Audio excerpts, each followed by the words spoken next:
What is up, maniacs, and welcome to Broadened Horizon. This is episode 15. I'm your host, Drake Riggs, here to bring you another great four-guest lineup.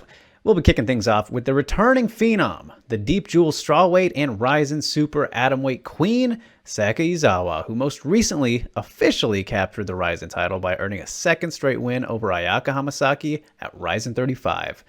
After Izawa is top RIZIN featherweight Vugar Karamov, who also scored a great win at RIZIN 35 last month. Then we chat with one of the UFC's newest additions to the bantamweight roster, RIZIN alum Victor Henry. And last but not least, the RIZIN lightweight champ, Roberto Satoshi de Souza, returns to the show to talk about his redemption against Johnny Case, which also took place at RIZIN 35. Thanks to all four guests, to you the viewers or listeners, and a special thanks to those who asked questions for the end of the show. All right, you guys, enjoy. Kicking things off, it is the Deep Jewel Strawweight champion and RIZIN Super Atomweight champion, the best atomweight in the world, Seika Izawa. All right, well, it is great to see you again, Seika. You are now officially the champ, so I want to start out with giving you a big congratulations. Another phenomenal performance over one of the GOATs. I mean, crazy stuff. You celebrated with Disneyland last time. How did you celebrate this one? ありがとうございます。そうですね。お家に帰ってバーベキューしました。So I went back home and I had a barbecue. All right, very cool. So, I mean, got some good eating in, right? Something you can't really enjoy when you're doing the weight cuts and preparing for the fight. So I'm sure that was something we're very excited for. そうですね。美味しいお肉もいっぱいで、家族がケーキも用意してくれて、どっちも美味しかったです。Yeah, so I had some a lot of delicious meat, and my family had prepared me a cake, so that was very good too. Yes, and well-deserved, I mean, after such a great win. Two great wins, of course. But, I mean, I know your goal was to get, the picture with both titles on your shoulders, Seika, and you're seeing you carry both of them all over the place, the Deep Jewels title and the RIZIN title, justifiably so. But, I mean, is it everything you imagined so far, being officially the RIZIN champion now? そうですね。自分自身の気持ちの変化とか特に So for me, not too much has changed for me. There hasn't been too big of a difference for me, but I'm happy to see that people around me get excited to see both those belts. Yeah, and I mean, I was going to mention, like, has the reaction and kind of support been a lot different from, the last time, because you had a big increase in, people, knowing who you were and kind of following your journey. And I'm just curious to know, has that been a whole lot more after a second win now and the title, of course? そうですね。やっぱり、応援してくれる声はすごい多くなってるなって感じします。Yeah, I do feel that the amount of support that I'm getting has definitely increased since that win. Of course, not very surprising there. Makes sense just as you continue to keep on winning and, especially in these big fights. And I'm curious, Seika, did it make it a little bit more special for you as well to compete on the same night as the featherweight champ, Juntaro Ushiku, and you guys both got good wins? そうですね。やっぱり近くでジュンタロウさん So I've seen Juntaro work very hard and practice very hard every day firsthand. And, I've definitely had that feeling where I fight first, I get the belt, and then I can pass this motivation, this momentum onto Juntaro, and then he can defend his belt and make Coach Yokota proud. Absolutely, a very good team effort there, and it all worked out.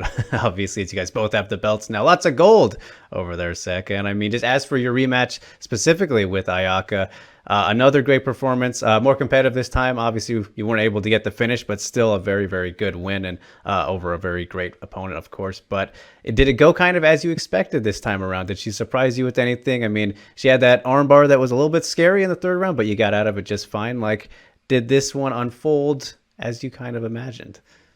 そうですね。もともと試合のプランとしては So the original plan was to go all 3 rounds and win by decision. So that part went as planned. But in terms of that armbar in the third round, I was confident that I could get out of it once she sets it up. But I am disappointed in myself that because of the lack of stamina, I compromised and I couldn't get out of that position before she set it up. Because I knew that I could get away once she set it up, but I should have been able to get out before she set it up. So, that was my lack of effort. That was my lack of stamina. And, I just kind of, I compromised to wait to that moment. So, and I also felt that Hamasaki was in much better condition. She came in because it was a title fight. She came highly motivated, and everything was much higher in terms of Hamasaki's like preparation, condition, and mentality.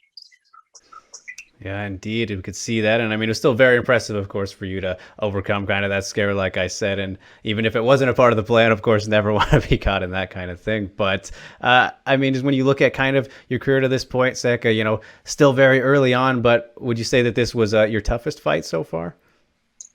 So definitely the fight against Hamasaki was a tough one. But for me, I also have something that really stands out is the fight against Park Siwoo Park.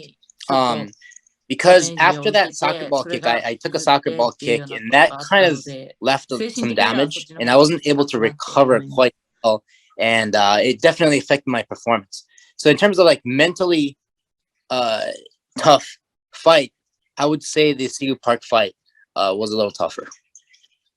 Yeah, that was definitely a good one there, and Siwoo Park, a very good opponent in her own right. But just, I mean, as for this saga here with Ayaka Hamasaki, Seika, I mean, it's in the past now. I mean, you beat her twice, so no need for a trilogy or anything. And I was really trying to ram it on home last time we talked about just how big of a deal that it was when you beat her the first time. I mean, a huge, huge upset, still kind of mind-blowing to think about. And now you go out there and beat her again, twice in a row for the title this time, like an even bigger deal, in at least my opinion, and, many people who have watched your career to this point. So like, you said it didn't feel like you understood how big it was the first time. Does it feel a lot bigger this time? Like, is it sinking in a little bit that it's insane how much you've accomplished already? やっぱり、So right now, I feel that I fought a fighter. I fought Hamasaki-san twice. I fought the same opponent twice, and I beat her twice. And that is what the result is, and that is what the results stand. So I don't really feel that. That's all I feel. That's a fact. And all I feel is, it doesn't really feel like a big accomplishment. It's just a result, and it's a fact. That is the truth. I can't deny that. But I mean, I think it is a good quality to not maybe make it bigger than it is, just so you can continue being motivated, of course. But we did see the emotions came out, Seika. You were very, very emotional afterwards, crying a little bit, tears of joy, of course. But I mean, it hits you in the moment right afterwards, right? You can kind of see it. そうですね。その3ラウンド目。Those emotions came out because in the third round I gave up a takedown, and I was very tired at the time. And when I should have moved and scrambled to get to get back up, I kind of quit, and I fought defensively because I was so tired. And that I couldn't forgive myself for that. I was so disappointed the fact that I stopped moving and I quit to being offensive, and I fought defensively. That I was so disappointed in my performance in the third round, and that's why I got so emotional. I couldn't forgive myself for being so inactive and defensive. Well, that is quite the competitive spirit that you have, Seika. So that's definitely it's crazy to hear. And I mean, I know that you're not somebody who listens kind of to what other people have to say, really focused on just what you can do and what's right in front of you. But at this point, like, people, widely consider you now the best atomweight in the world, and rightfully so. You just beat the best ever, the current best for the title. You are now officially the champion. So many people, except for you, it would appear, consider you now the best. And, there are comparisons out there to other legends who rose up very quickly, like BJ Penn and John Jones, to get to where they were, with how quickly they got to the champion status as well. Like, is that flattering, at least, for you to know about people feeling that way about you? I know, again, that you don't go out of your way to listen to it or anything, but is it flattering to know people are feeling that way about you now? そうですね。率直に嬉しい。So honestly, I'm very happy to hear that. Obviously, those names that you mentioned, those fighters have significant results. and they're known worldwide. So for me to be compared as them, it's very I'm very happy to hear that, and it gives me power and motivation to keep on getting better. Absolutely. And, you're on the right track right now. And afterwards, after you won the fight, you made it kind of clear that you want the tournament to happen next, an atomweight Grand Prix in RIZIN, to do another one of those. And you want to beat everybody. So is that kind of the next goal for you, Seika? You just got the belts. You've been able to take the pictures now like you wanted. So is the tournament kind of what you're wanting next? Is that what you feel the next step should be, and what will happen? So, the fact is, I've only beat Hamasaki-san in RIZIN. That's my only opponent who I've faced. So, I don't want to go in there and face other RIZIN fighters and dominate them and show everybody that I am truly the best. Not because I just beat Hamasaki. I want to beat everybody. All right, of course, totally fair. I mean, plenty of names still out there, and so I'm kind of curious. Is there anybody you think that could be next, or maybe that you want specifically? I know Kana Asakura she won on the same card as you, beat Sarame. Sarioshima, your fellow Deep Jewels champion, she just defended her title.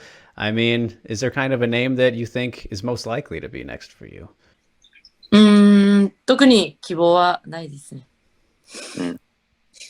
Yeah, I'm sure you understand that, but yeah, I don't have a preference. Of course.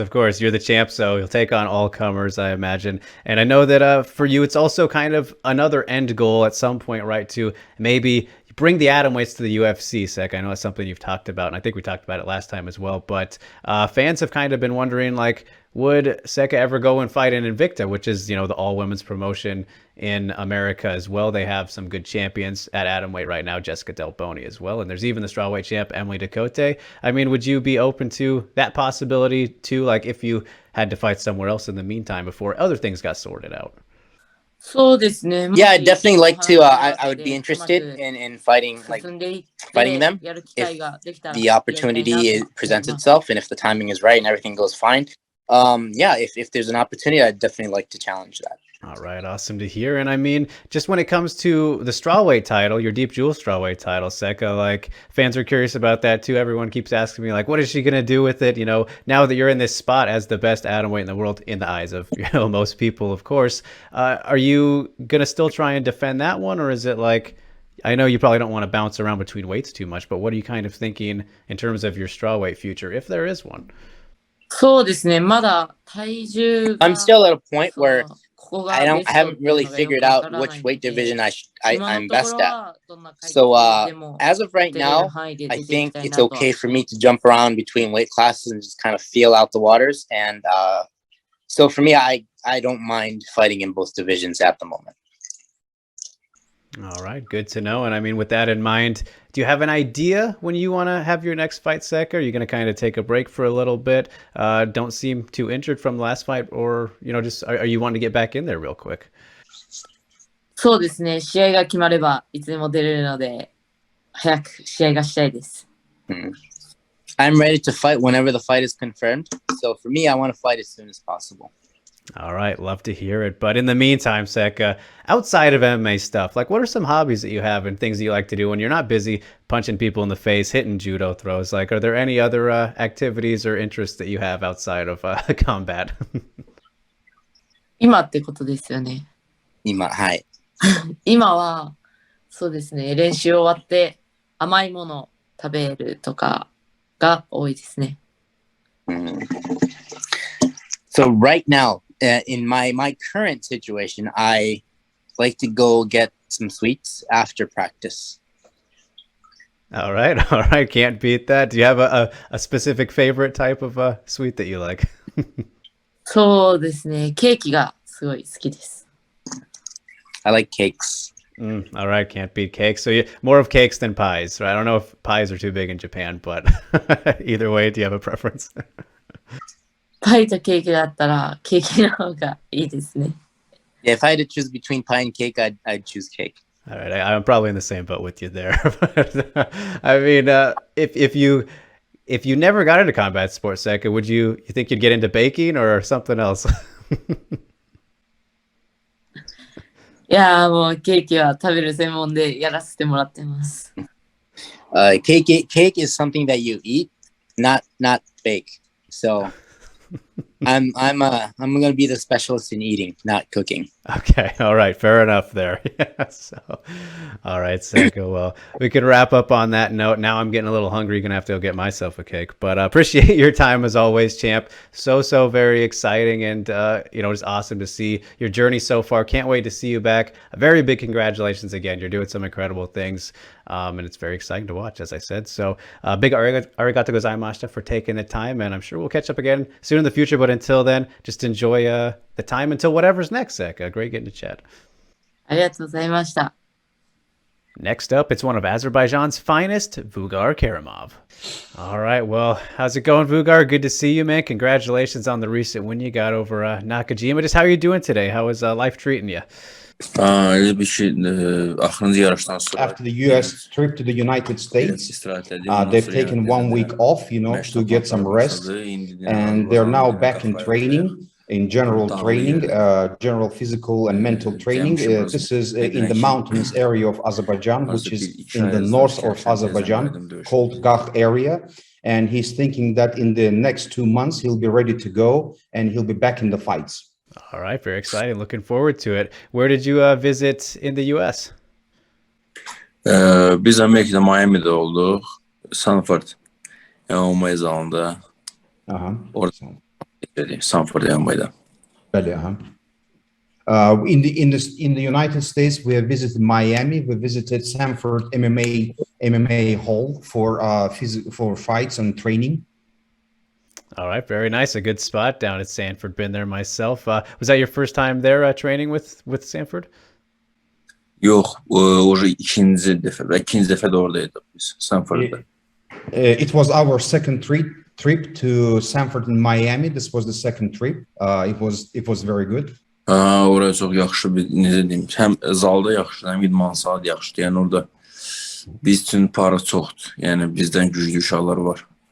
Ona görə də Vugar likes to visit that area, particularly for the quality of the hall itself, the sports facilities itself, and for all the quality fighters. And Vugar is saying there are certainly fighters of the higher top level, and we can choose our partners, very well. So that's they like the area, they like the sports and the people involved. Yeah, for sure. Can't go wrong. I mean, there are so many great fighters there. I mean, we just saw Michael Chandler get his great knockout recently and plenty of others. But are you hoping to do more training there in the future now? Is it a spot you think you'll try to revisit as much as you can? İnşallah yani bizim yani ki what Vugar is saying that they have been to 3, 4, maybe different 5 different facilities in the United States, but the one in Sanford in Miami they like the most, again because of the quality of the facility itself, and they're approximately having 70 to 75, maybe 77 different fighters of the higher level. Many of them are champions in different categories, especially in UFC category, and they like to choose their partners and to be in that facility and continue. And they maybe before this tournament or after the tournament, they'll again planning to visit Sanford as well in Miami. Absolutely, man. Like I said, can't go wrong. Plenty of good guys there, as you know. But just as for you, and I mentioned that last win against Nakajima, Vugar, what about as good as you could ask for, right? Just about 2 minutes to get that great quick triangle choke. I mean, did you surprise yourself with how quick that fight went, or was that kind of as you planned? İnanmaz diyelim ben belki dövüştüm. It's very difficult to pretend, right? I mean, to say beforehand whether this will take 2 minutes or 20 minutes. But Vugar is saying I felt physically up in top condition. I felt really well, and I could feel that this won't be a long fight. It will take only a few minutes. He said I had the feeling, but I was physically ready to go and mentally ready to go. Yeah, we could certainly see that, and got it in no time at all practically. And that was a fight that came after your first RIZIN loss and your first loss in a long time, and a questionable one, to Yutaka Saito. Very close fight, the former champ. I mean, just how motivating was it? How much motivation was that for you going into that fight with Nakajima? After a fight that you arguably shouldn't have lost. Geçen aklında Yeah, my main motivation was that I thought the last fight, was not quite inadequate, right? And I don't think it was just enough, because of the points collection and etc. So my motivation was to go in and to finish the fight as quickly as possible, and I was quite nervous for that, and I didn't want to leave it for the calculation of points, and I thought there could be another injustice decision. So that was the main motivation, to go in and try to finish the fight as soon as possible. Yeah, certainly makes sense. Whenever you are in a close one like that, you don't want it to happen again. But just as for, that fight with Saito, like, are you hoping to get a rematch because of how that played out? And I mean, maybe not next, we'll see what happens, but something I'm sure you'd like to get back at some point. No, I would like to do the rematch, right? I would like to jump over this last injustice decision in our fight, So I would like to jump that over, and I would like to have another rematch and show and prove that I can overcome him. For sure, man. I think a lot of people would love to see that. But in the meantime, we've seen him lose his title. There's a new champ now, Juntaro Ushiku, who I'm sure you'd love to fight as well. Just what have you made of him, and how he's done in his 2 fights with Saito now? Yes, of course. I know there's a new champ, and I would like to have a fight with him as well, because I'm staying in that organization in order to get the belt, to win the belt, and I will have the opponents, maybe the new opponent as well too. But definitely, yes, I would like to fight him. Yeah, would be a good fight. I mean, can't go wrong at featherweight. But in the meantime, it looks like Kleber Koike is the next in line there. He'll probably fight him next. So, I mean, I'm sure you've been watching Kleber a little bit. How do you think a fight between both of those guys will go down? I think Kleber is a very good fighter, very high quality fighter, maybe among top 3-4 if we define. He is one of them, and I think he's a very good fighter, and it'll be a good chance. But my main aim, it doesn't matter who the next opponent will be, whether this will be Kleber or will be the new champ. My main aim is to win the RIZIN belt and to have the RIZIN belt, so that's my main goal. Definitely, always kind of the thing you got to climb for. Whoever's holding it, that'll be the main focus, right? But I mean, just speaking of the next fight, like, when are you hoping to get back in there? And anybody specific, like, have an idea yet of when the next fight could be? Böyle fikirləşirik ki, iyulda, yəni iyulun axırları var belə.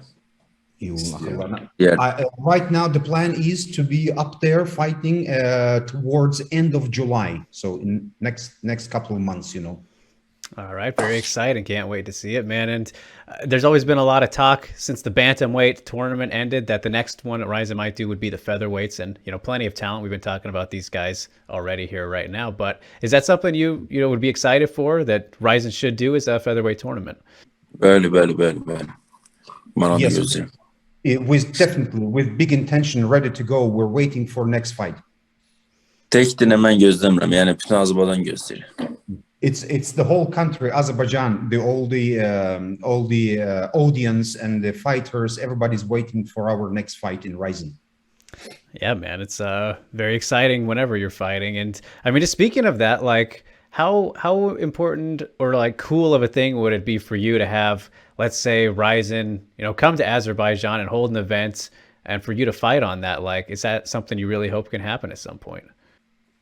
Yani bunu tek mən istəməm. It's definitely our intention. It's the whole country, Azerbaijan, audience, fighters, sportsmen. Everybody is waiting for one day to have the RIZIN competition in Azerbaijan, because they think RIZIN is very high in quality and very competitive and very nice tournament. So one day our team, myself, our coaches, managers, everybody is waiting to have this tournament in Azerbaijan one day, sooner than later, sooner than later. Yeah, of course, and especially with the world opening up again, that makes it a lot more possible. And İnşallah biz buna çok seviniriz. We would be very glad to have that. We would be very delighted. Absolutely, man. And I mean, just speaking of like proudly representing your country, like, how important is that for you? I mean, when we think of the best MMA fighters from Azerbaijan, like you and Tofik are obviously like the two top guys. So like for you, and I mean both of you together, like how important is it in your mind to, you know, lead the way kind of for everybody else? Yani bu ülkenin temsil Our main mission is not just ourselves. It's not ourselves at all. Our main mission is to represent proudly our country, is to raise the flag of our country, is to shout the name of Azerbaijan while we fight. When we finish, either lose or win, but it's our mission. We are patriots of the country, and we would like to continue proudly represent it in many international tournaments. Yeah, of course, man. And I mean, just speaking of your relationship with Tofik, like, just how important has it been for you to have like someone like him in your career and life, you know, helping each other get better and better as you guys progress as MMA fighters? Of course, this is a special relationship between Vugar and Tofik. You know, we've known each other since 2009. It's now 12 to 13 years. We are friends in family and in person and individually. When I have to fight, I always receive the help and assistance from him, or when he has the fight, I provide my help and assistance to him. So we continue doing this together, outside, on the pitch and off the pitch, in family, in individual. And it's a very important relationship that we have grown together since 2009. The most important thing is I have to speak for the whole team, that the whole team is like a family, right? We're all very close to each other. It's very nice, friendly atmosphere inside the team, and that's due to our main coach, Ruslan, who has created such conditions that everybody is in as friends. It's a big team, as a big family. We've grown together and we're doing things together. Yeah, certainly always very cool to see that kind of close relationship with the teams in MMA. So you guys got a cool thing going on. And, you know, for your career, Vugar, like when you look back at everything, you know, going back to the early days of like 2009 and whatnot, like you said, when you reflect a little bit and you look at certain points, is there something that stands out to you as your biggest learning experience so far? The most important learning curve, learning things through the years, you know, of my career since 2009 up to this date is to continuously improve physically, mentally, train every day, day and night. You know, if you lose something, if you lack something, if you leave one day off, you know, that's not possible, because other competitors, the fighters, will overcome you. So you have to be on top of your physicality, of your mentality. You stay on top of your fights. You know, that's my learning curve. You know, that's what I've learned for these years of my career as an MMA fighter. Well, very well said. I mean, always got to try and get better and better each time. So, better. Yes, exactly right. But when it comes to things outside of, you know, MMA and combat sports, Vugar, like, do you have any hobbies or other interests, things that you really like to do, whether it's sports related or just other interests you might have? İdmandan sonra yani ben bildiğiniz gibi 2 tane bağlı uşağım var. Birine 1 yaşı var, birine 2 yaşı var.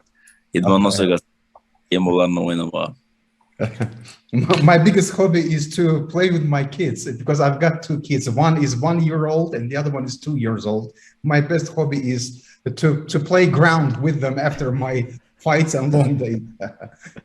All right, so being the dad, full-time dad, right? Well. Yes, that's right. So I mean, man, Vugar, I gotta ask, like, if you never got into MMA, like, what do you think you'd be doing now? What would be the career that you would have ended up with? Ben onu özümde çok az fikirleşmişim. Believe me or not, you know, I have asked this question many times myself. I have no answer, you know, because I don't know. Maybe if I will be reborn one day, I will continue to be an MMA fighter. You know, I think that's the life destiny. You know, that's God's given. You know.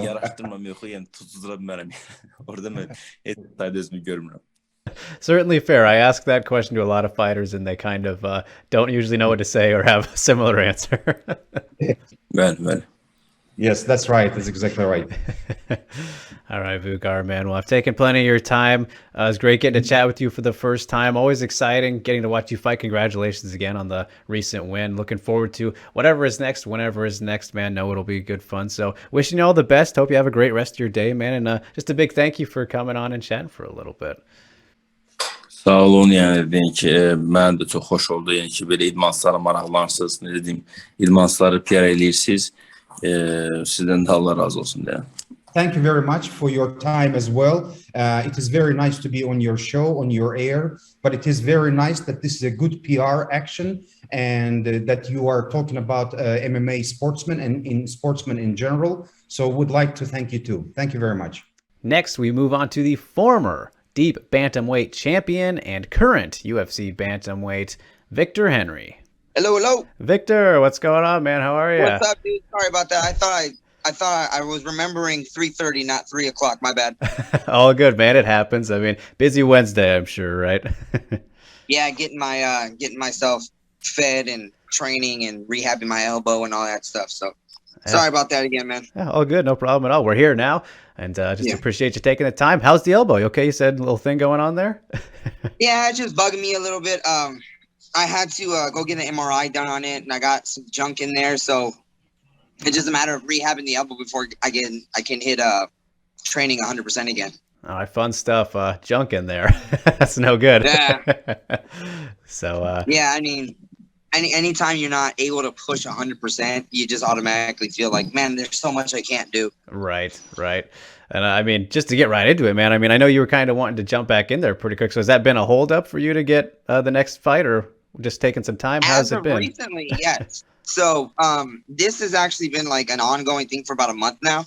Okay. So UFC had sent me a tentative date, not an opponent, but just a date to jump back in there, and I said, yeah, sure. Let me go get this MRI real quick so I can know whether I need to either hang out or whether I could jump back into training, because it would suck if I had to jump into an 8-week training camp and my elbow sucks. So I went and I got the MRI. Turns out I got I got tennis elbow and I got golfer's elbow. So I'm like, all right, I guess that late June card is gonna have to wait. I'm not gonna be able to get on that. So hopefully, I mean, I'm not the physical therapist and the doctor said I'm not gonna need surgery. So it's just a matter of just slowly rehabbing it and getting back into training. Right. Yeah. I don't want to jump into something not 100% like you were saying right there, and especially with the nagging thing like the elbow and kind of an important joint. So yeah, I mean, especially for my style of being able to press people and put some punches on people. If I ain't got, if I don't have 25% of my limbs, then that'll suck. Yeah, no kidding. So, like, ideally, then, when are you hoping for? Like, just as soon as possible, all things considered, or like? Yeah, August? As soon as possible. I'm hoping for the end of summer, so hopefully August sometime. Yeah. I mean, because the way it's looking right now, the elbow seems to be coming along nicely. Now that I know that I don't need surgery, I'm taking the appropriate steps to rehab it in that direction. It seems to be coming along quick. I don't, however, want to assume that it's better before it is better and then re-injure it all over again. Yeah, that would be no good. So, just a matter of learning how to recover properly. I'm sure that's a big thing with experience just in the game, right?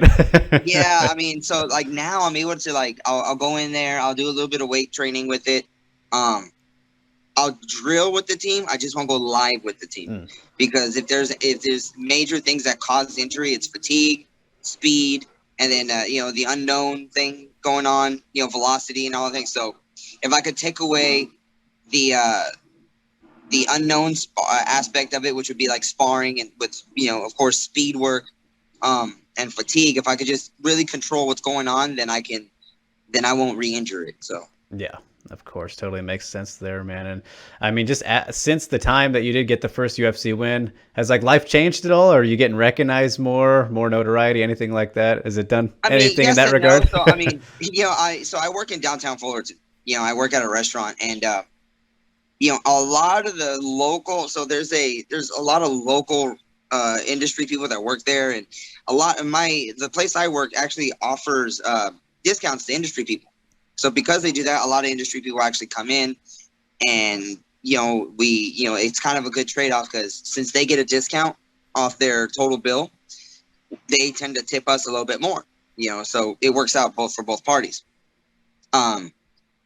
Since the fight, a lot of people that had the fight at their bar or restaurant or whatever be like, hey, didn't you fight, blah, blah, blah. And they'll be like, yeah, man, like, yeah, I was there. And they were like, oh, yeah, you're the guy from here. And they think I'm local to Fullerton. Okay. But I'm like, nah, man, I'm from Southgate. I just live in Fullerton now. Oh, okay, well, that's cool, man. So there's been a few people that recognize me. But other than that, life is pretty much the same. I mean, I got up the next day, my name was still Victor. I still had a job. I still go and do the same things that I usually do. So. Right. Right. So all business as usual. And I mean, just as for that performance against Hayana, great fight, obviously. And, a great performance by you, man, getting the upset there. And, haven't had time to look back on it now. Like, how you feel about it? You feel better with more time to dissect things? Like, how do you look back on it? I mean, it's exactly as I expected it was going to go. I knew that Hayani was going to be a power puncher, be able to put combinations within the distance and everything. So it played out exactly how I thought it was. I mean, I thought I rushed the finish. I thought I rushed in the first round when I did rock him, and I started pouring in.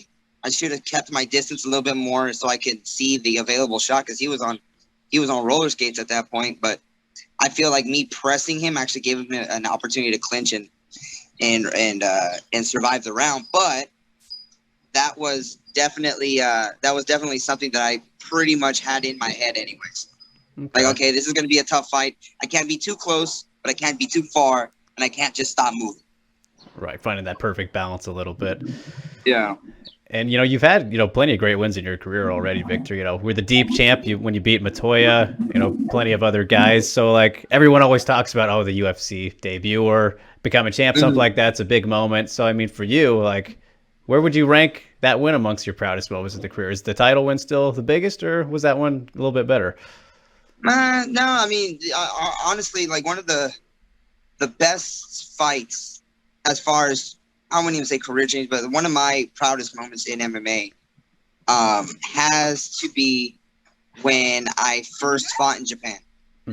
Only because the timing of it, the fact that I went out of my comfort zone and was able to compete at that level with somebody who was at that level. At the time, it was when I first fought in Japan versus, I forget his name now.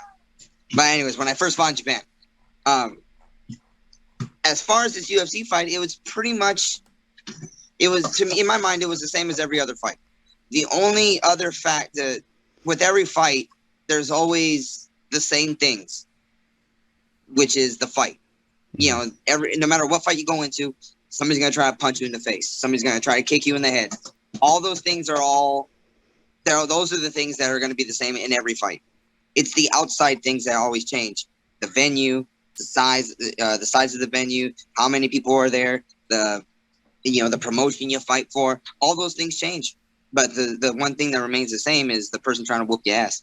So, I mean, just to answer in short, it's the same thing. It's a fight.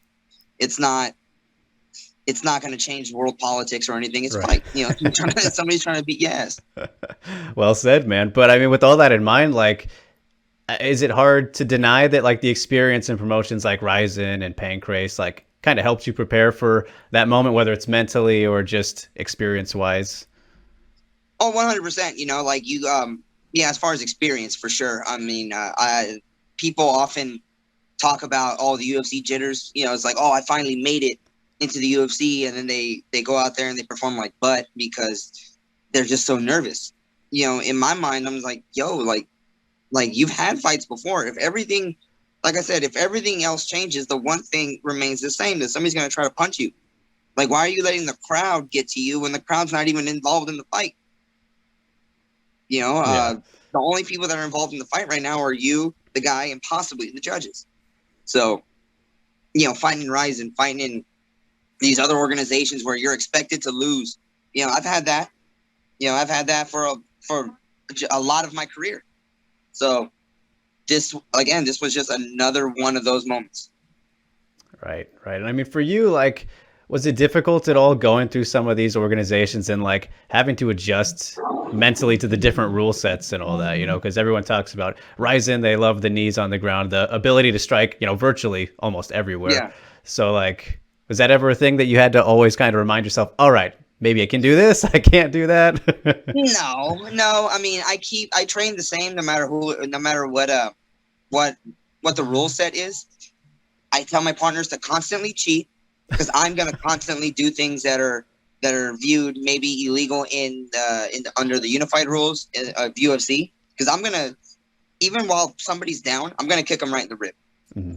I'm gonna, or if they're in referee's position, I'm gonna knee them right in the rib. I'm gonna knee them in the leg. I'm gonna do all these things that are.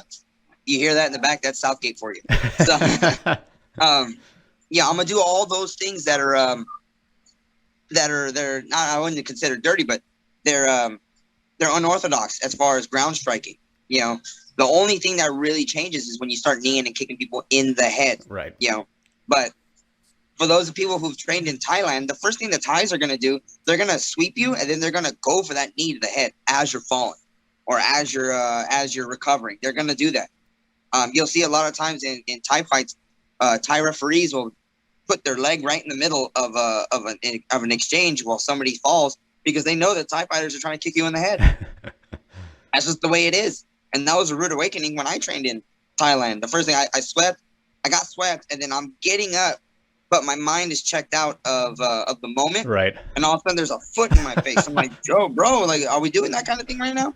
But so you got to always be engaged. Mm-hmm. So when it comes to the rule changes and stuff, yes, people can get away from themselves, like what Peter Yan did to Aljamain Sterling the first fight.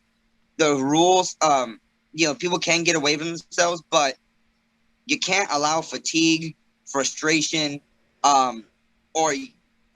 mental lapse to pull you away from what's allowed and not allowed. Because for sure, if you're tired, you're gonna grab that cage. If somebody's trying to take you down, and what's the aggressor gonna do? Are you gonna stop? You're gonna look at the referee. Hey, he grabbed the cage, or you're gonna have to continue working. Right.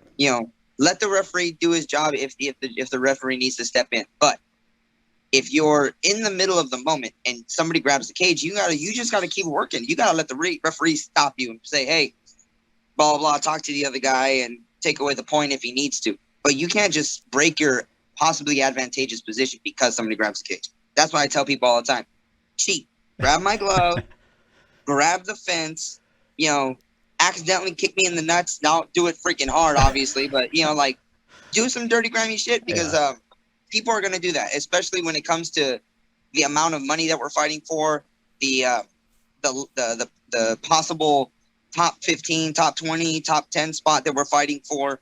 Like, there's a lot on the line with these people. With these fights. Take for instance Kelvin Gastelum. I hear he's a great guy, and I don't knock him for this, but if we look at his first fights in the UFC, he's always had weight problems.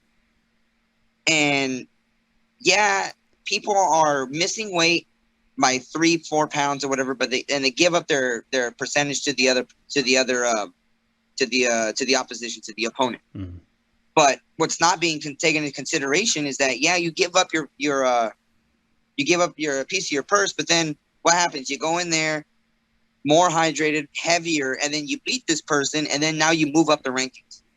So there's really no penalty. It's like, okay, I might have given up, $20,000 or whatever, especially the way these guys are getting paid. I might have given up $20,000, but now I have an opportunity to even fight for $50,000 more, mm-hmm.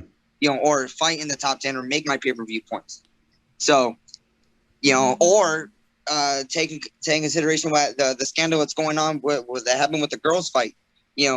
These guys are Brazilians. They're going to cheat. They're dirty, blah, blah, blah. It's like, I don't think it's because they're a Brazilian. I think it's because these people are going to do whatever they can in order to win. Right. Even if it's an accidental eye poke that messes up your vision for 3 seconds just so they can get that punch. These things matter. So what do you do? You got to train for these people being dicks like that. Oh, accident. Oh, I'm sorry. It's like, I bet you are. And then you got to learn how to fight against that.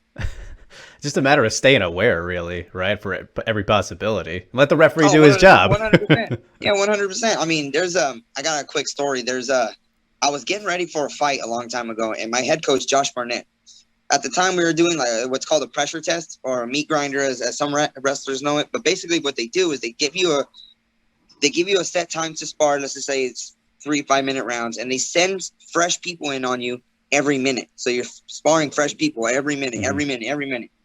Well, my first round, I got kneed in the balls 3 times. And the first time I go, oh, I took a knee because obviously I got kneed in the balls. But Josh yells at my partner, get on his ass. And I was like, well, I got to fight now that I got kneed in the balls. And I ended up getting kneed in the balls 2 more times after that. Wow. After the first round, it ended of getting kneed in the nuts, 4 fresh people on me in the 5-minute round. Josh goes, why are you tired? It's like, bro, I just got kneed in the nuts like 3 times. Like, what the heck? Fast forward a number of years, Josh is fighting Andre Arlovsky, and he gets poked. And of course, Josh turns his back and he has his hands up, and I'm yelling at the TV, turn around, like, and all of a sudden that punch comes and, Josh avoids it, ends up clinching, getting in a double wrist lock, takes him over, and then there was the fight, right? Mm-hmm. But yeah, you got to be, like I said, you got to be used to and to be aware that people are going to cheat in order to advance themselves. It's the way it is. Yeah. Yeah, very well said, man, and a great story too. And you mentioned the thing about the weight with Kelvin. Like, that's another thing over in Japan, right? Where if you miss weight, you can't win, right? In most organizations anyway. Yeah. Like, do you prefer kind of how they do things, just with it, rules, scoring, fights overall, like all that? Yeah, I mean, so Japan has I fought for, I think, Pancras. And what Pancras was going to do was if you missed weight, you pay a percentage to your opponent, you pay a percentage to the promotion, and then you pay a percentage to Kacha. Your beanie. I was talking to my dad. Okay. What's it called? You pay a percentage to your opponent, you pay a percentage to the commission, and you pay a percentage to the promotion. So by the time you even you're fighting for nickels, or at least a very small percentage of what your original payout was going to be. And on top of that, the best you can do is a draw. You can't get a win. So, that's why I think a few years ago, I think Pancras was really ridiculed because some Brazilian guy was supposed to make 125 and he was like shaking and really struggling to even stand on the scale because, of course, he was in bad shape. Right. So yeah, dude, like that's what's gonna happen when you don't plan your weight cut right. And you don't do it the way it's supposed to be done. There's serious consequences. But when there's no consequences, when your consequence is only 20% to the opponent, it's like, dude, what the hell? Could be way worse, pal. Yeah. So yeah, it's definitely a very interesting way to tackle it. And I mean, hey, I don't see too many weight misses over there, so it seems to be working out. Oh no. I mean, did you remember Gabby Garcia? She was going to fight in RIZIN and she was all apologizing because she missed weight. Right. And of course, her opponent was, screaming like, bro, like, of course. And it's like, okay, like, yeah, Gabby Garcia, you already have a massive weight advantage over most people on the earth. Yeah. And now you're just gonna miss weight, and then of course the next day she goes out and obliterates poor girl, and it's like there's really no a lot of it is accountability. But again, like I said before, people are going to cheat in any way they can in order to get over. Yeah, if you ain't cheating, you ain't trying, right? Yeah, so you just gotta train for it. Yeah, well put, man. And I mean, you mentioned Josh Barnett, of course, who, mentor, coach, all that kind of thing. I mean, how did you first get associated with him? Like, I've never heard the story. So how deep does it go with you guys? So what happened was I was training in Hollywood at the time under Jimmy Romero. The team was called the Strike Sub Club. And we had broken off from Legends MMA, which was started by Randy Couture and Boss Root. Boss and Randy had initially left the gym because it was bought out by a guy named Chris Riley. Okay, so Chris Riley and my trainer at the time kind of were at ends, so we ended up separating, and then we were the Strike Sub Club. One of the students at the Strike Sub Club was dating a girl who was friends with Josh. So if you're keeping up, yeah, okay. I know it's a lot. So we kind of they put it together. They were like, "Hey Josh, why don't you come throw a little seminar for the people at the Strike Sub Club?" He's like, yeah, I'm down with it. So he comes in, and I'm like, holy crap, I know who that is. I mean, he fought, of course, he's fought everywhere, right? Right. So I'm thinking, oh, that's pretty cool. So everything that I'm trying to do, I'm asking a bunch of questions. I'm trying to do the best of my ability. And, I guess I made some sort of impression on him because he goes, hey, he tells my coach, hey, bring your guys to CSW so they can get some sparring in, so they can spar someone else other than just who they're used to sparring, So from there, I started training not training at CSW, but every now and again, we'd go over to CSW for sparring. Well, the Strike Sub Club wasn't doing very well financially, so my trainer had to just call it quits. Well, at the time, I didn't have a job. And of course, I didn't have a team now. And driving from Southgate to Hollywood was a 26-mile drive. But if you're familiar with like LA traffic, it's an hour and a half easy. So doing that all the time, I was like, man, well, now I don't have a team. I don't have a job. I don't know what the hell I'm going to do. Josh gives me a call. He goes, hey, go to CSW on Monday. I said, bro, I ain't got a job. I ain't got nothing to pay. And he goes, that's not what I said. I said, get your ass to CSW on Monday. I said, all right. So I showed up, and he comes up to me. He goes, hey, you have a pro fight in 3 weeks. I had just lost my last amateur fight. And I was like, okay. And then the dude takes off to Europe. You're like, thanks. But he would yeah. So he wasn't even training me. So what's funny is that people sometimes think that Josh had been training me from day one. Right. Nope. Josh didn't officially really start training me until I was like 2 or 3 fights in as a pro. Because what would happen is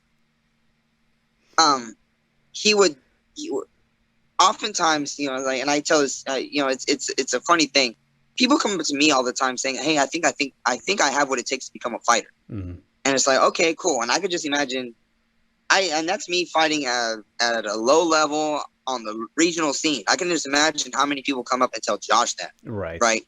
So I'm over here thinking, oh, what's up? It's my mama. Anyways.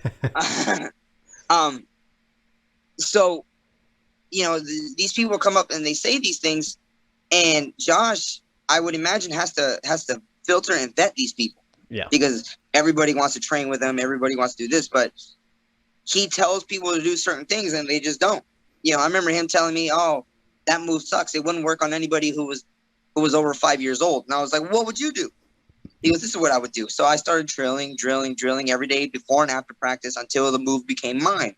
And then he's like, "Oh, all right." So he saw that I was actually putting forward effort into the things he was saying and training and doing the things he was saying.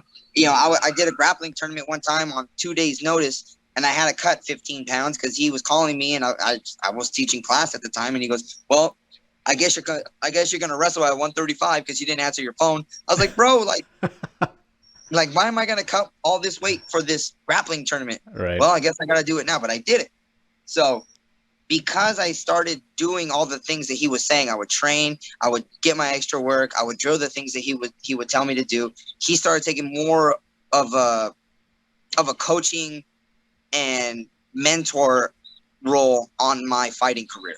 That's when it started really coming through, and even to the point where like other fighters were like, "Hey, like how did you get Josh to even start coaching you?" I was like, "Bro, I just did what he said." Right. You kind of forced me a little bit. Yeah, and knowing me, I'm pretty much of a smart ass sometimes. I was like, that doesn't work. I'm like, all right, what would you do? And then he would show me what he would do. I was like, all right, that's cool. I'll try it. And I drill it. And of course, I would do the movement when it came to live training. And he goes, "See, I told you it worked." And I was like, okay, what would you do from there? All right, let me show you. So it was just that over and over again, and eventually, and of course, we have the same like musical interests. We like muscle cars. So of course, all that came secondary. But first and foremost, I would do what he said when it came to training and practice. And of course, he'd be like, "Why are you doing this?" "Oh, I don't know. I don't know. It's not an answer." Well, because I thought this. You thought wrong. Here's what the answer is. Okay. All right, dude. All right. So that's how Josh became my coach after probably he wouldn't just absolutely ditch me like, "Hey, I got you a fight. Right. You do what you do." He would call me and ask me what's going on, how I feel with this, how do I feel with that. But then when he started really taking over as a coach and mentor was when I had like 2 or 3 fights. Okay. All right. Yeah. Into my pro career. Fascinating, man. And It's a big thing to say, but I mean, would you say that you kind of owe your career to him because of like how it all started? Yeah, of course. I mean, he's the one that's, he has put me on a certain path. And when I would start straying, he would bring me back. I mean, there's already like my own work ethic that I got from my dad, and things like that. Of course, were innate in me. But then what Josh did was really focused it, and this is the goal. This is what you got to work towards. Okay, so that's what I work towards. Because, I mean, it's hard to get to a point when you don't know anybody who's been there, right? So Josh has been there, so he knows what it takes to do that one thing. So of course, I'm going to listen to somebody with some experience in the matter. I'm like, okay, you've been there. How do I get there? Okay, do this. Okay, I'm going to do all the things plus more. Yeah. See what I can get. So, yeah. That's how it's out, man. For sure. And has he tried to steer you towards pro wrestling at all? Are you into that? So, he's suggested it to me, like, oh, yeah, blah, blah, blah, with the pro wrestling. I said, listen, dude, I will only consider pro wrestling if you teach me the side of pro wrestling that I don't already have. So of course, like I know the moves. I know how to pull back on certain moves to make them not real. Well, not. I shouldn't say not real, but not hurt someone really bad. Yeah, appropriate for pro wrestling. Yeah. But I told him I don't know any of the side of pro wrestling where it's building a story, building anticipation. I don't know any of that stuff. I know how to act like a fool and pretend I'm doing my best Ultimate Warrior, but I don't know the other side of it. Like I know, like even when we're at practice, sometimes he has pro wrestling students that come in, and the first thing he does is he throws them into sparring. He throws them into actual grappling class, because he goes, if you don't know what the move is for real, how can you do this bouncing off the ropes and all this? Like all that is bullcrap. That's why blood sport is so popular, right? Because it's the raw side of strong style wrestling. So as Carl Gotch and as Billy Robinson would have wanted it to be, right? So, and of course, Josh, since it's coming from Josh Barnett, it's like a little bit more MMA styled and everything. So, but again, I don't know how to build the story with another human being. I don't know how to do some of the bumps and everything. I don't know all that stuff. So I told him I would only do that after I retire, after you've taught me that side of it. Yes. So the psychology behind it all. So, yeah. another element for sure. But don't gotta worry about it. Have you seen any of the blood sports? I've seen some of the matches, but I haven't watched like a full event. Oh, bro, those things are, you hear the chops smack, and since there's no ropes, like it feels like you're actually it feels like somebody's tussling right in front of you. So it's like you get sweat on you, and it's pretty brutal. It's pretty cool. Yeah, intense stuff for sure. Doing their own thing. I love the name too. It's very fitting, the blood sports. So. Yeah, awesome stuff. But I mean, as for your MMA career, though, Victor, the main thing, of course, like now that you're in the UFC, man, how quickly are you like wanting to rise through the ranks? I mean, obviously, got a great win with Hayani, who was like fringe top 15. I think he was in there at a point. Division so deep. Like, how quickly do you want to like climb that ladder? You know what? Like, I'd like to get at least 2 more fights by the end of the year. As of right now, I have a 4-fight contract, so 2 more fights at the end of the year. I mean, if I could finish, if I'm healthy enough, then why not all 4? I really don't know what direction the UFC wants to go with me. I don't. It's just hard to tell, because people have to remember that the UFC is a company first, right, and the company has to make money. And fighting is an entertainment sport, so if you're not entertaining, nobody's gonna want to watch, right? So, considering those 2 things, I don't know if the UFC wants to build my reputation with matching me up against somebody who's below my ranking, which I think right now I'm ranked 18 in the UFC, but because I obviously took Hayoni's spot. I don't know if they want me to fight whoever's like 24 or 25, in those rankings, so I can build a resume within the UFC and then have me fight somebody who's top 15. That way, at least there's a fight to sell. Like, oh, Victor, he's fought these people and he's done well, and then he's gonna fight whoever's number 15 or number 6, so I can start breaking the top 15, work to top 10. I don't know if they're gonna do that, or if they're just gonna start having me fight top, from right 17, 17 all the way down to what I'm imagining 9, because I don't see them possibly putting me up against somebody who's their top 8 guys, because just it wouldn't sell. Not that people wouldn't tune in to watch a fight, Right. but only because it's like, oh, Victor, I have to be real with the situation. Even though I have experience around the world, the UFC has a lot of very mainstream fans. So if they're not appealing to the mainstream fan, for the most part, those are the people that are spending the money, putting the eyes on the TVs. That's what they're going to want. So it really depends on what direction that the UFC wants to go with me, and I'm down with either one. Like, hey, let's start working towards the top. And if I gotta go through whoever's behind me rather in rankings in order to get to those people, then fine. If you're gonna start just putting me through the top 15 right away, that's fine too. Yeah. And here's the thing, Sean O'Malley is right. If I fight the champion, I'm making the same money as if I fight some guy who just signed yesterday. So I'm making the same money. So I think at the end of the day, what really matters is the cards that you fight on. I'd rather fight on free shows, like the ESPN Plus shows, the fight nights. I'd rather fight on those. Get the exposure, maybe. Yeah, get the exposure. And here's the thing, I don't believe any pay-per-view points are part of my contract. So It's like, okay. Yeah. So to get the crowds back. I mean, they're slowly coming back, but that's fun. Oh, right? 100%, they're slowly coming back, but it's just hard, especially for somebody who's really trying to make it and make more of a name and be more part of the mainstream crowd. Right. Pay-per-view fighting on pay-per-view cards is going to be a hard sell unless you're already part of that crowd. Right, for sure. And I mean, like I said, the division is so deep, man. Like, for my money, I think bantamweight worldwide is the best division easily. And then in the UFC, I think it's there now too. I mean, so many great guys. And for you being a part of it, like, are there any dream matchups, any names that like, oh, that'd be a fun one. I hope I get my hands on, let's say Dominic Cruz, Aldo, the usual suspects. Yeah, I mean, here's the thing. In my head, I put myself against all those guys, and each one of those guys are just, they're there for a reason. They're, they're either world-class champions that have been champions for a long time, like Jose Aldo, dropping down to 35 after ruling 145 for so long.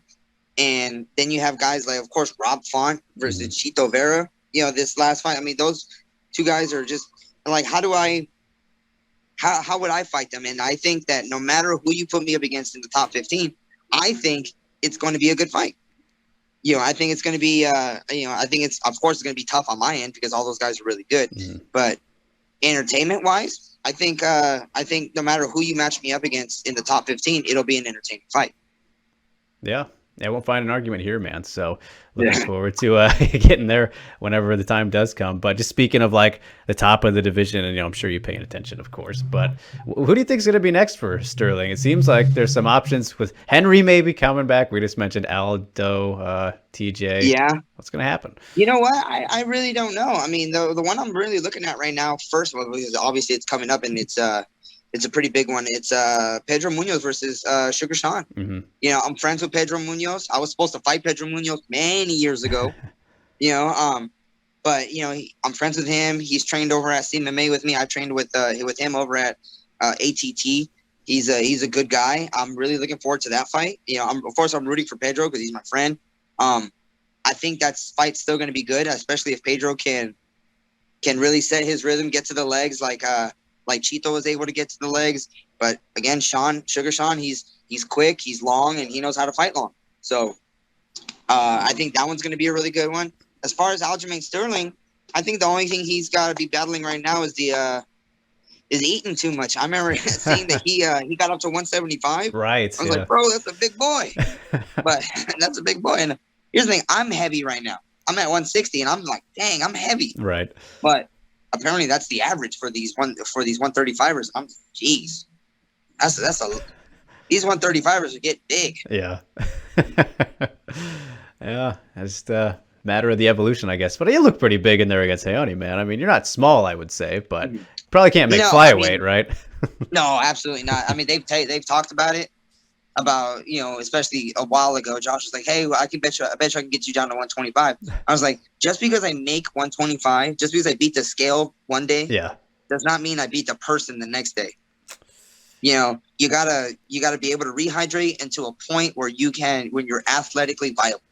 You can't just, I made 125 and now I'm gonna go beat on some little dudes. Like, nah. What if that little dude is feeling a lot better than you that next day? Right. I mean, let's look at the example of when Henry Cejudo fought TJ Dillashaw. Yeah. At 25. And then we look at Kai Kara France versus Cody Garbrandt at 125. It's like, just because these 135ers are making 125 does not mean anything. It just means you can cut a lot of weight. But look how you look. Your brain isn't able to function. Yeah, especially, of course, getting your head knocked, you know, and you're all dehydrated, and that's not good for you. 100%, that's not good for you. So I think 135 is a really good weight class for me because I could get to 135. I could recover. I could rehydrate into a solid 148, 149. I'm not like a Henan Barral. Henan Barral used to cut crazy amounts of weight. But, you know, what sucks is that from what I find, if you are a fighter that relies on your size in order to beat these people, it's not always going to work out. You know, Henan Barral did really good for a long time until he met an athletic person who only got up to, I think TJ only rehydrates up to like 149. And TJ was looking great. He was moving around, and then look what happened in their fight.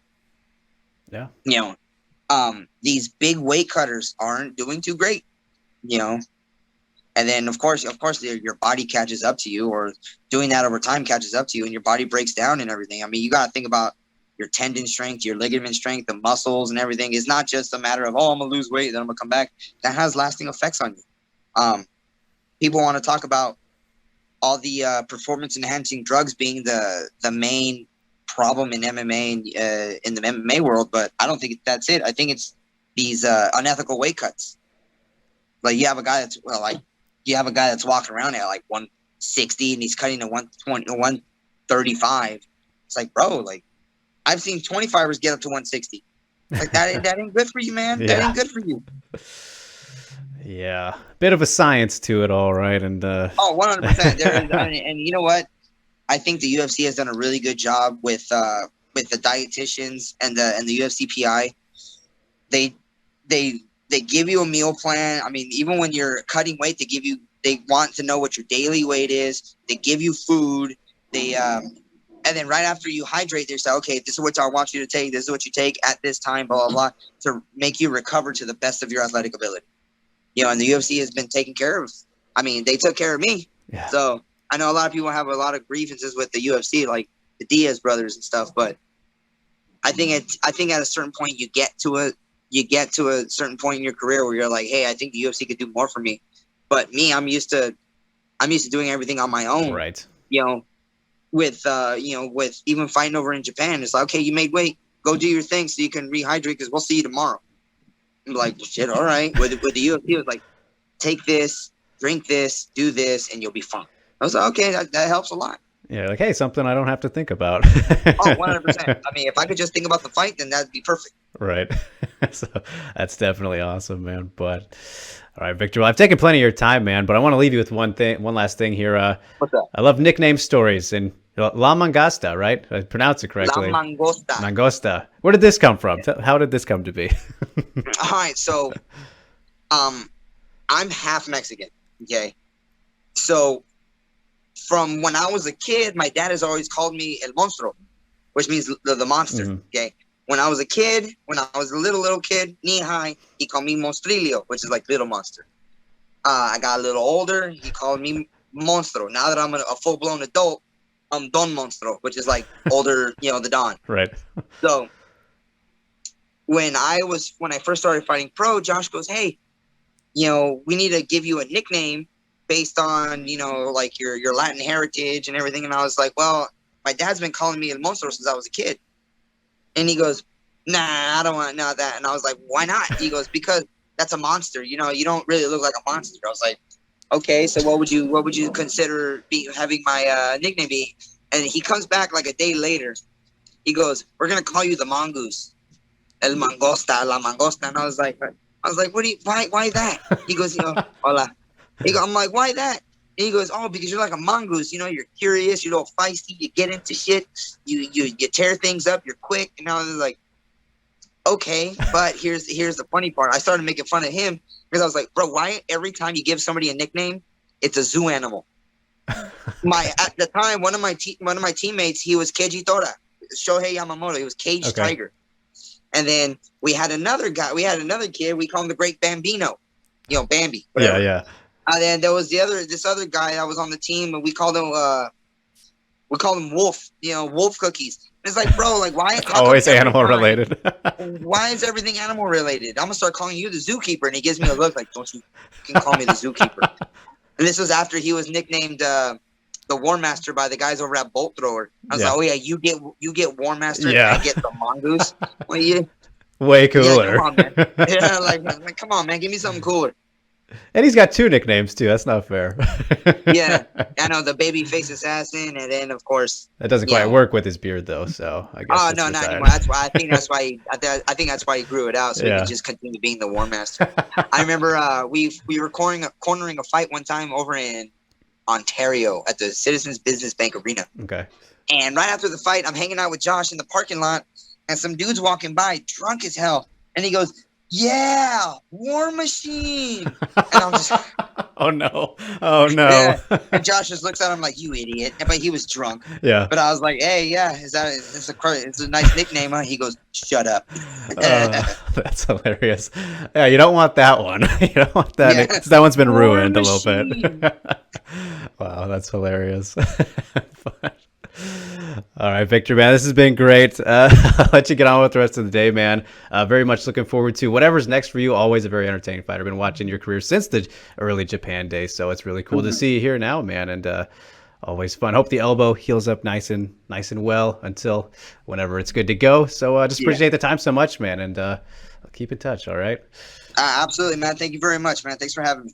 And last but not least, he is one of the most dangerous grapplers on the planet, the RIZIN lightweight champion, Roberto Satoshi de Souza. Roberto, how you doing, sir? Good, and you, man? Yeah, doing good, man. Good to see you again, champ. How are things in Japan? Yeah. Now in Japan, it's a little bit cold today. It's raining a lot now. Oh, really? Well, summer's coming up, though, so that's something to be excited for. 1 month. Yeah, man, for sure. And love the blonde, by the way. So, I mean, was that did you do that because of Johnny and he used to do that, or what kind of inspired the hair color? yeah, in the first time, yeah. But really, my wife and my manager say to me for they change me, like my what to say this for like because I Japanese, this Dragon Ball is very famous in here. That my wife and my manager say to me to blonde my hair like a Super Saiyajin, All right. Are you a Dragon Ball fan then, or was it more their idea? They're more fans. Yeah. When more younger, I watch all day. I really like the Dragon Ball. Yes, of course, a great show, man. But as for fighting and your own career, Satoshi, like again, congratulations on the recent win against Johnny Case, a very good one there. Got redemption, got revenge, right, against the only guy to beat you. So, I mean, how did that feel? Like, was this your most important win, would you say? I think for sure it's very important, this fight, because when I lost to him like 2 years ago, a lot of people say I don't prepare to MMA. I don't have a heart for the MMA. That's for sure. This fight is very important for me. I think when I fight to Tofig is more important because he's tough guy too, and a lot of people don't believe in me, and I get the belt. But this fight is for sure is a lot important for me, but is a little bit different, Like when I fight Tofig, a lot of people don't believe I can beat him. And for this fight, and when I fight the Johnny Case, is important because a lot of people still don't believe I have a heart for the MMA, But that's for sure. I prove, like this is my feel. I prove for the world that I can, I have a heart for this game. Yeah, absolutely. And I mean, he was one of those people too who was kind of saying, that in the first fight, he kind of thought that, you didn't even want to be there, didn't want to fight him. Like, I don't know if you heard that stuff from him, but was it annoying or like more motivation? Like, how did you kind of take that? Yeah, when I lost to him, so hard. A lot of people say bad things about me, They like I'm not professional. I still amateur MMA fighter, But this happened, Like this fight when I lost, I think is I say a lot of people it's so good for me. For sure, the feeling is bad. But I learn a lot, I learned whatever, if I won or I lost, who in my side is still in my side, Like if I won or I lost, doesn't matter, Who love me still love me, Like that. This changed my mind a lot, and this is good too because I don't feel now too much pressure, Because before I fight to him the first time. All the time I'm gonna fight, people say, he never lost. He not undefeated guy, They have this pressure. Yeah. But now I don't feel this more. I feel more relaxed for the fight. I learn a lot. I think this is hard. I don't like to lose, Right. But for this fight, when I lost, it was very important. I think I don't get the belt if I don't lose the first time to Johnny Cage. So it really kind of helped you kind of grow to become the guy you are now, right? Yeah, it changed a lot in my mind. Yeah, for sure, man. And I mean, just as for how the rematch did play out with him, like, of course, you expected to win, right? And you got that. But did it kind of play out as you thought it would? Really, when I want to fight to him after the loss, after I get the belt, I want this rematch to him. And really, I prepare for this fight. I know it's a very hard fight. It's tough, but I think what to say. He don't believe I can fight to him. When I watch him interviews, he say a lot. He's good. But he don't have a heart.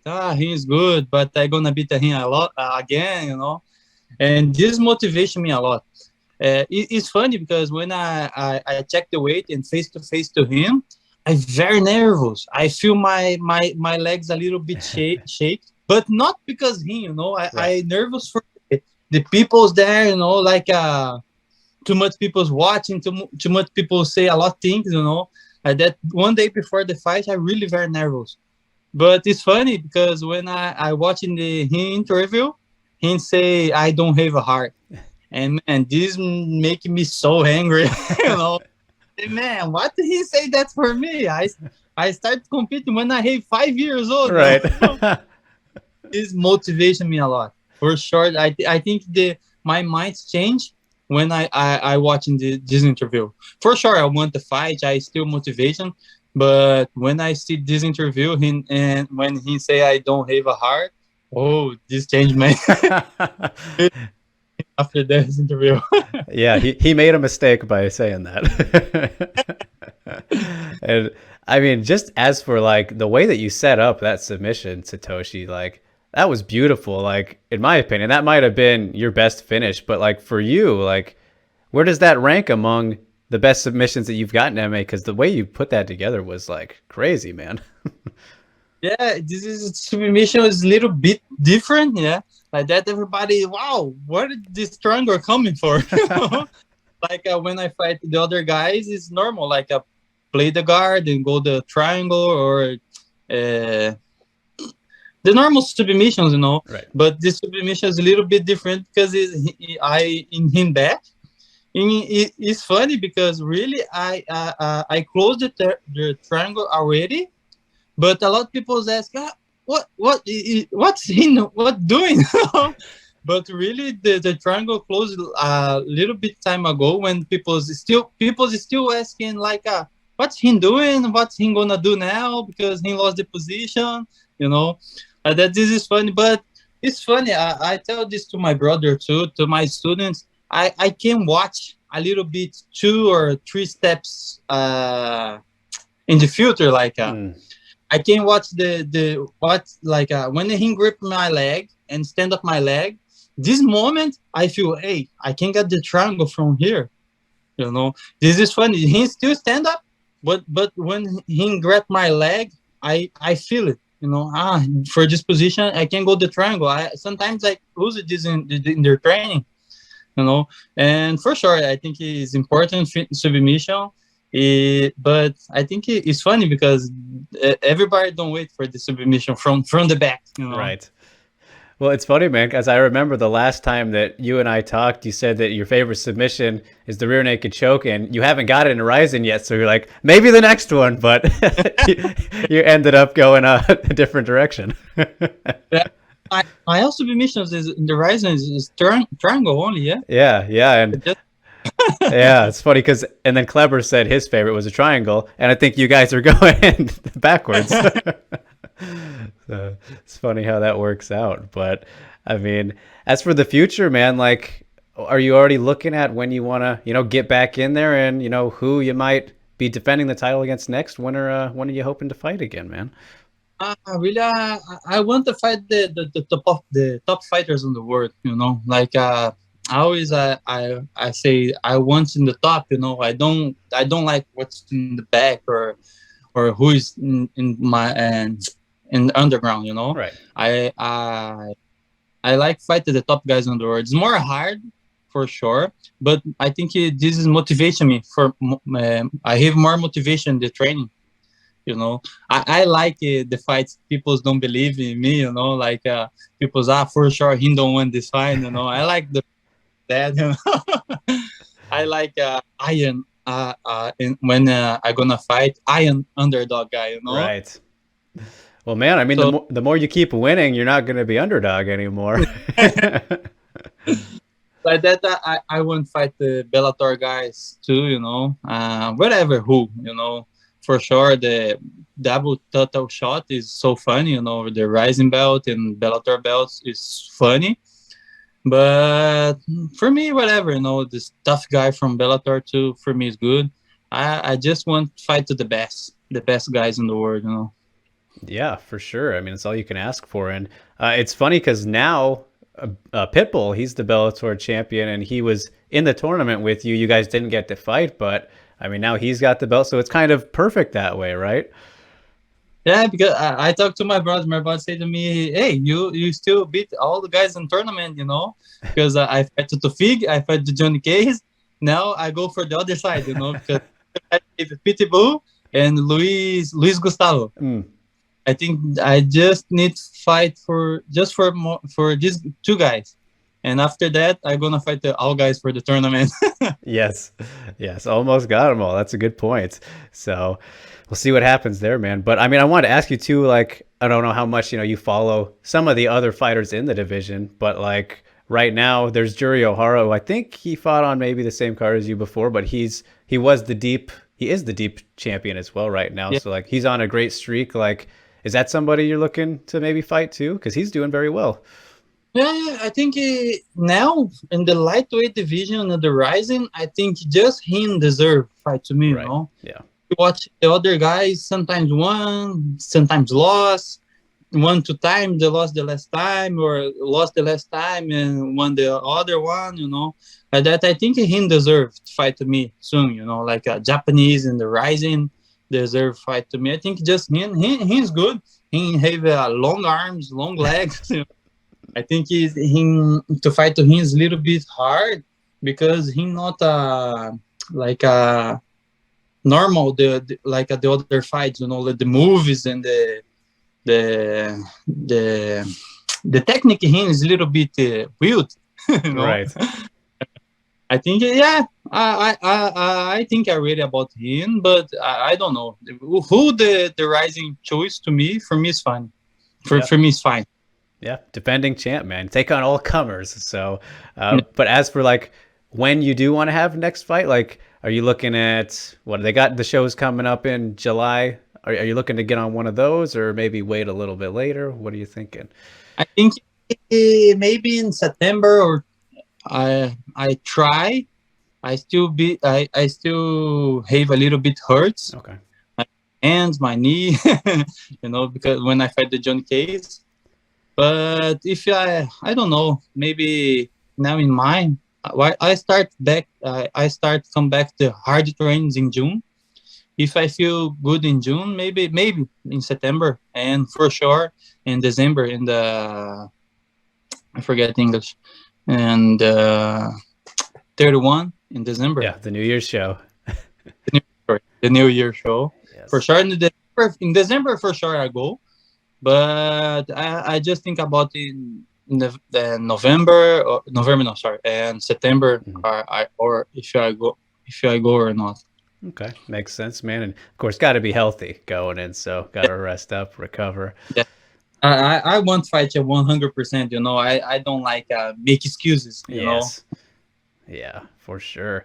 And at this point, Satoshi, like you're just such a fun, exciting fighter to watch. All finishes for your wins, and like everyone knows you're a great jiu-jitsu, player, and it just continues to show in all your fights. Where like I think there's an argument for you being the best jiu-jitsu guy, and of all the lightweights in the world. Of course, the other person people would say is Charles Oliveira, the UFC champ, which don't know if you like have met him before or anything, but I mean, how do you like think you stack up with him? Because it's like you are the top two guys when it comes to jiu-jitsu for sure.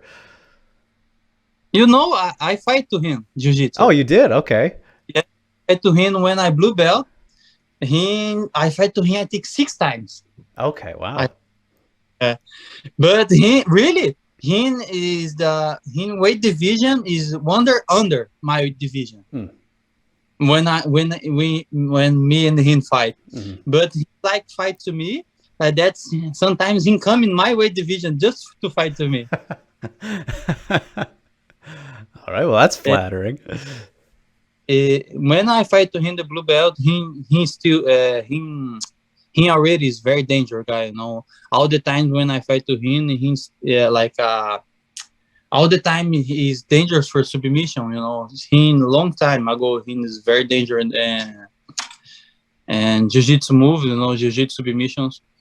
But I don't know. He now me and him is very nice. I forget English. Me and him very nice friendship.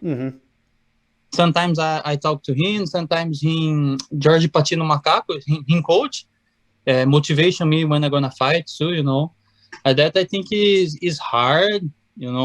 If you one day I have a chance to fight to him, I don't know if I have a chance I fight or not. Because now he motivation me a lot. Because he's very strong, he's very good, but people still don't believe in him too. Right? Yeah. It's very similar. Yeah. I feel this. It's similar to me. That it's funny. Maybe one day just for the like make a money, for sure. Gonna fun. Yeah, that is funny. I didn't think about it that way, but I mean, I'm sure it is like very motivating for you too to see like a guy whose jiu-jitsu is so good, like your own, and he's become a very dangerous, good striker too. Like, I mean, that's very cool to see, I'm sure. Yeah, I feel this too. Like people's just watching my my grappling game. I know, like my striking game not too much good already, but I train this a lot. Like if you watch my first fight in the RIZIN and my last fight in the RIZIN, you're gonna see I change a lot. I get better a lot in my striking. I know a lot. The all guys gonna fight to me. People think this, I go strike to him, don't go to the ground. If I can do that, I can beat him. I know everybody plan is that. I know that. I train so hard for to get better my striking game, and you know, I want the show to the world. I can striking like a Charles the Bronx too, you know. Yeah, and I mean, we can see that it's getting better for sure, man. So definitely credit there to you because it is coming along very nicely. Very complete MMA fighter and the champion for a reason. So I'm curious though, Roberto, like when you got into MMA, or I mean, I just guess even as you progressed through jiu-jitsu, like, did you have any big inspirations that were kind of like, oh, I want to be like that guy? I like a lot of guys. Like when I watch the Anderson Silva, I like his movements, his striking for sure. But like Ademir Maia, the submissions too, you know, Charles Oliveira too, you know. But I don't have one guy like I want gonna like him, you know. Right. Try make my style, you know, because like I like Anderson Silva, but I think for me his movie like him or like him is impossible, you know. He started kickboxing long time ago, you know. I started just 10 or 8 years ago, you know. But I try like get the best points for the a lot fighters and put in my game because I think my game is a little bit different for the a lot fighters in the world, you know. Like how to say, like a wrestling. I don't train long time ago wrestling. Like that is hard to me fight like a Kamaru Usman because he is wrestling game, you know. But I think it's that, you know, I watching the a lot fighters and I try to get the best points in these fighters and put in my game. I don't have like one inspiration guy. I have a lot of different inspirations. Yeah, I mean, that's a good way to go so that you can kind of mix it up a lot better than kind of just trying to be, you know, copying somebody a little bit. It's important to be your own person. I try to make my style. Yes, absolutely, man. And it's funny. I think that a lot of people probably don't know that you made your debut in China, right? Your first fight was in China. Like, I mean, how was that experience? Because usually what they'll do is they'll bring in, you know, the foreign guy to lose to their fighter, right? But that didn't happen with you. So, I mean, just what was kind of the whole experience like? Really, I remember when I gonna fight, I was so nervous because my first fight, and really I started the fight because my old brother, my Marco Souza, and the Kleber still fight MMA already. Like that, I watch the Kleber, he fight the featherweight division, and Marquinhos fight the welterweight division. And if I gonna fight, I gonna fight in the lightweight division, you know. Like that, this guy's really motivation me for the start the MMA. It's funny because when I start the MMA, I don't want to fight too much, you know. Like I just want to fight 3 times, 4 times, just for the feeling, right. You know. Because sometimes I want to help my students. It's hard just for the never fight and say you know, you're gonna feel this, you know. I think in this time you're gonna feel this, you know. That for me is more important when I start the fight, just for the help my students. But my mind's changed, you know. After the first fight, I feel, wow, this is funny. And when in my first fight, the guy I fight, he a striker, he just heavy striker. He don't have nothing in the ground. Like that, I remember very nervous. I just give one jab, and after the jab, I go the takedown. And after that, I feel to, you know, wow, I need to learn more. You know, like just jiu-jitsu, I can win this fight MMA fights, you know. And it's funny because it's very hard because in China, a lot of people don't speak English, don't speak nothing. Right.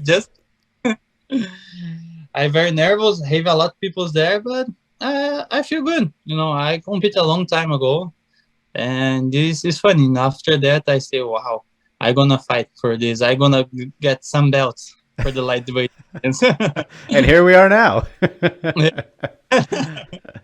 And you mentioned your brother Marcos, man. Like, Is he planning to fight again in RIZIN? I know you guys have fought together on the same card before, but we haven't seen him, and it's been like 2 years since he fought. What's he doing?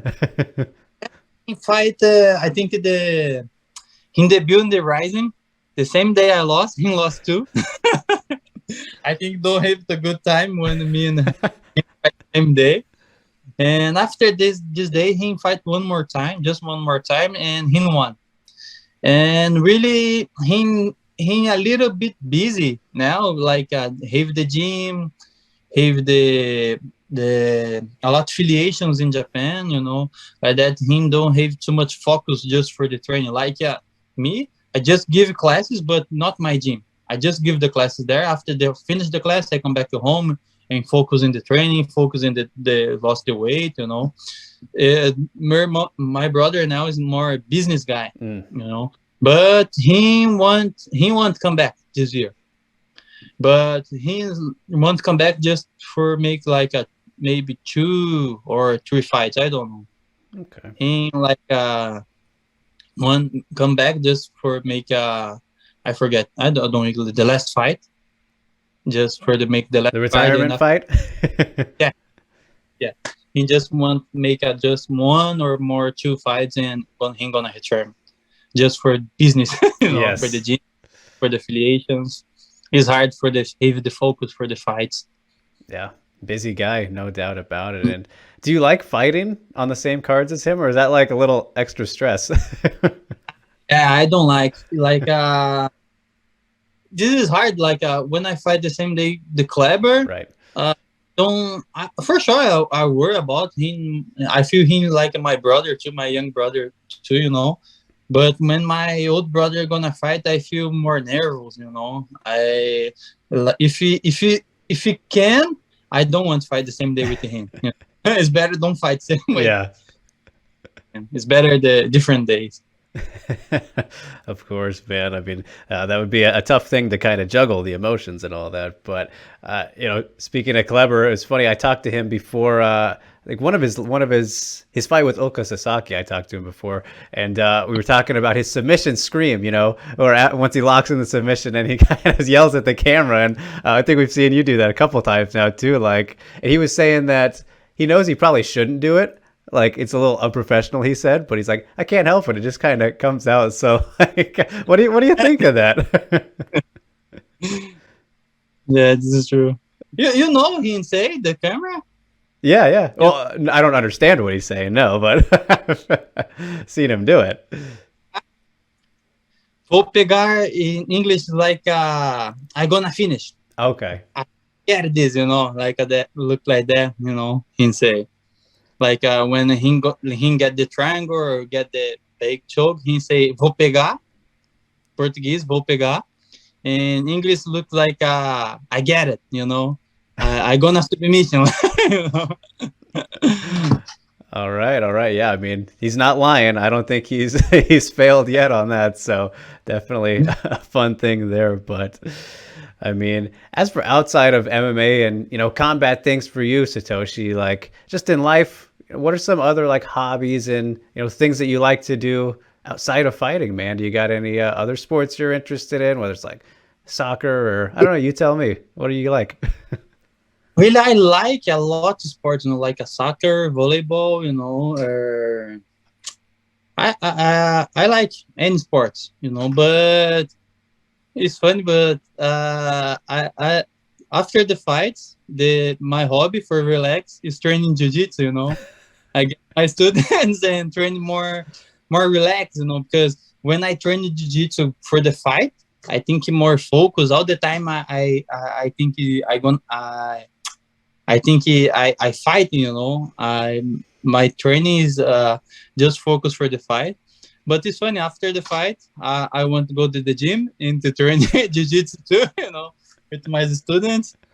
So I think I don't have too much hobbies, you know. I think it just changed a little bit. Is I have more time with my kids, you know. I have my 2 daughters, and after the fight, I think it just changed a little bit. I get my kids and go for the enjoy with my kids. Whatever the kids want to do, I just do, you know. Like just this, I think just this change. I don't have like hobbies for me, you know. Right. I think just one thing. Sometimes I don't do too much when I'm gonna fight. I drive in jet ski. Okay.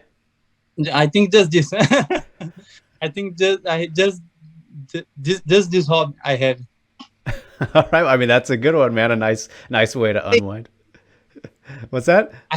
I play video game. Okay. Video games. I think that's this. I don't have too much hobbies for me. All the time I still focus in the fight, in the training, and to give the classes. Yeah, makes sense, man. But what games are you playing? What are you into right now? Now I finished I think the 1 week ago I finished the Last of Us. Okay. 2, the Last of Us, and God of War. All right, some good ones. Yeah, I forget the name. The shooting game. It's very famous now. There's Call of Duty.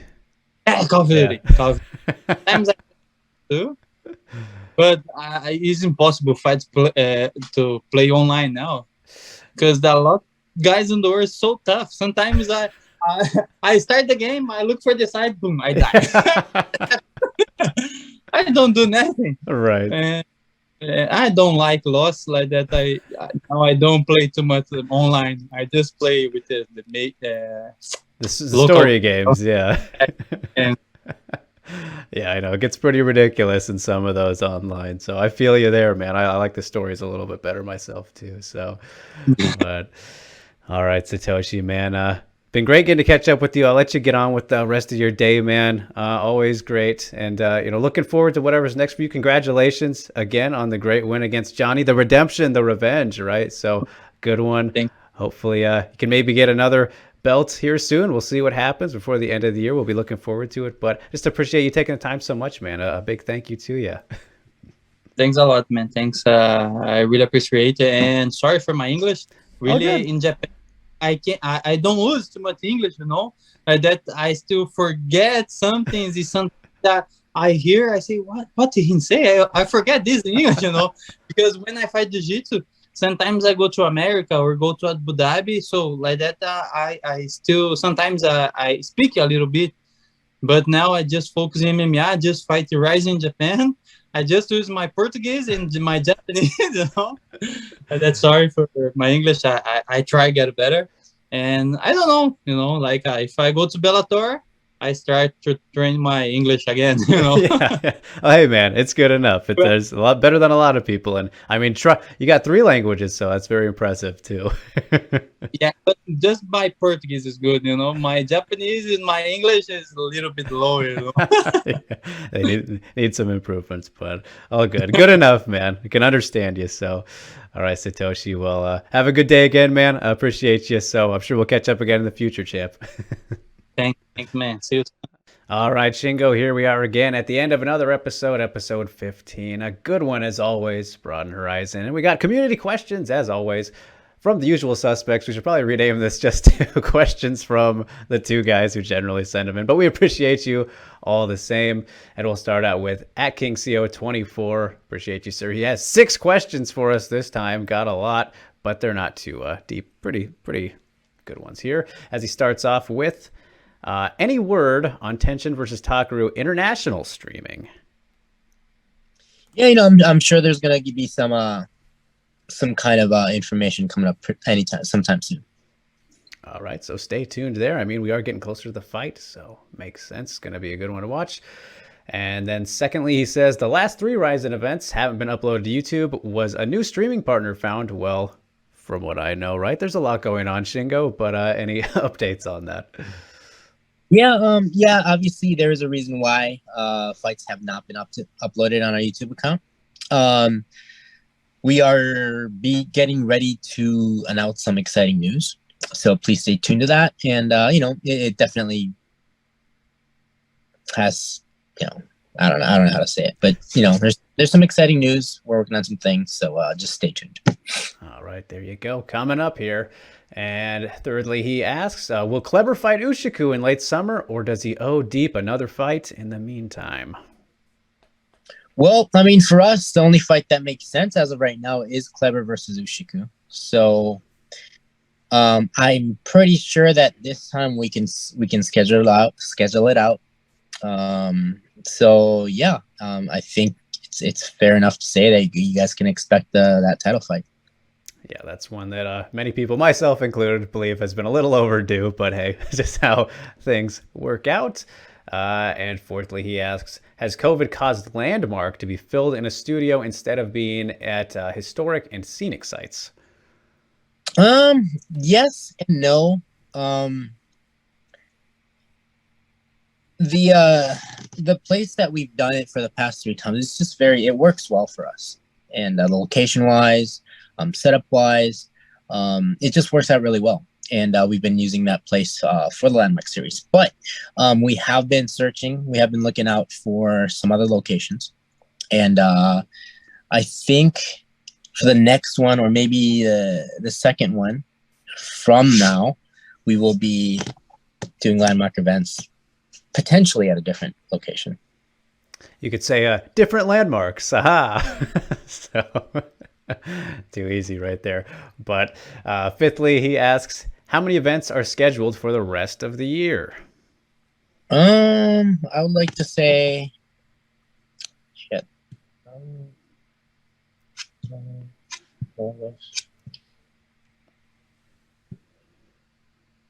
I don't know, at least 5. That's what I was kind of thinking. 5 and probably more, maybe 7. I'm not sure. All right, so a good amount still on the way. And lastly, from King CO, he asks, after the last Deep Jewels event, Seki said a super atomweight tournament is imminent. Is that true? And could that mean the return of Alyssa Garcia and Ai Shimizu to fill out the tournament? Yes, and I mean, it's in the works. We still haven't confirmed anything, but it, at this point, just only makes sense. We do have enough talent in the super atomweight division, much different than we had back in 2017. So it just makes sense to introduce new talent, get them in a tournament, and we shall see where that goes.